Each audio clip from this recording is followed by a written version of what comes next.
میں ایک دن اپنے گھر سے نکلا تو ہمارے ایک انکل آئے ہوئے تھے.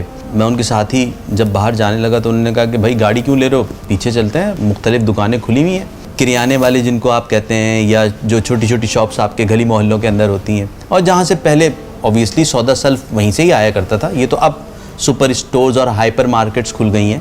تو میں نے کہا نہیں وہ ہم وہاں سے جا کے لے لیں گے. انہوں نے میری طرف دیکھا اور کہنے کا بیٹا تمہیں پتہ ہے یہ جو تمہارے محلے میں یہ جو دکان لوگ لے کے بیٹھے ہیں یہ تمہارے آسرے میں آ کے بیٹھے ہوئے ہیں, یہ تمہارے لیے دور سے آتا ہے اور اس نے یہاں پہ دکان لی ہے.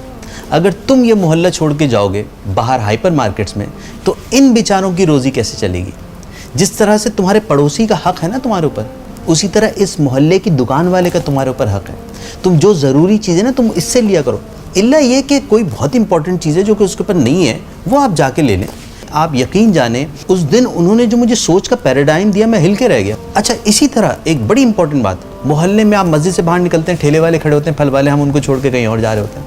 آپ کبھی دیکھیے گا, کبھی نوٹ کیجئے گا کہ مغرب یا عشاء کے بعد آپ کو وہ بیچارہ اپنا ٹھیلا چلاتا ہے, وہ پتہ نہیں کتنی دور جا رہا ہوتا ہے واپس.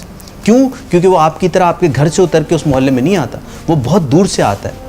تو برائے مہربانی آپ اس چیز کو سوچیں اور اس پہ عمل کریں. اللہ تعالیٰ آپ سے راضی ہوگا, آپ کے رزق میں برکت دے گا اور آپ کو بہت خوش رکھے گا انشاءاللہ.